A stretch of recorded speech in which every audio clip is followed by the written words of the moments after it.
Hello everybody, welcome to my channel. Today's video is about how I make the famous Dindigul Thalapakatti Mutton Biryani.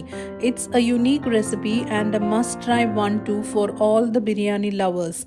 1 kg bone-in mutton is used for the making of this biryani. To start with, 200 grams of shallots, 2 tablespoons of ginger garlic paste, 2 green chilies, a handful of mint and coriander leaves, 3 tomatoes.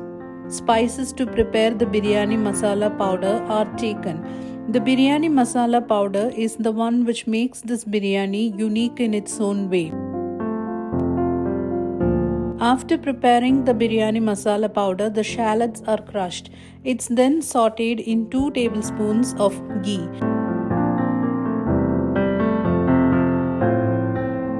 Once the onions turn brown, ginger garlic paste is added, followed by tomatoes.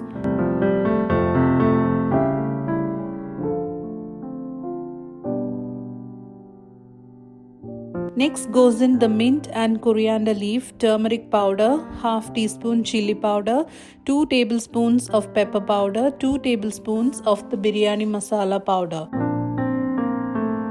Next, 2 tablespoons of yogurt are also added, and then goes in the cleaned mutton.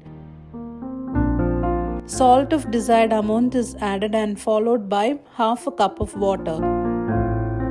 The mutton is cooked for about 25 to 30 minutes on medium flame. The next step is to saute the onions for the preparation of the biryani rice.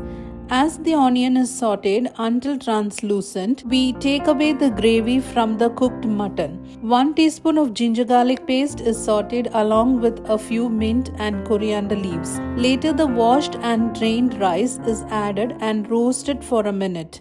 The cooked mutton is layered over the rice and the separated masala of the cooked mutton is poured, followed by the rest of the water needed for the cooking of the rice. Adequate salt needed for the dish is added and the rice is cooked for 8 minutes on low flame. After 8 minutes on opening of the pressure cooker, the rice seems to be only 70% cooked. So the pressure cooker is kept on an old tawa on low flame for the process of dum.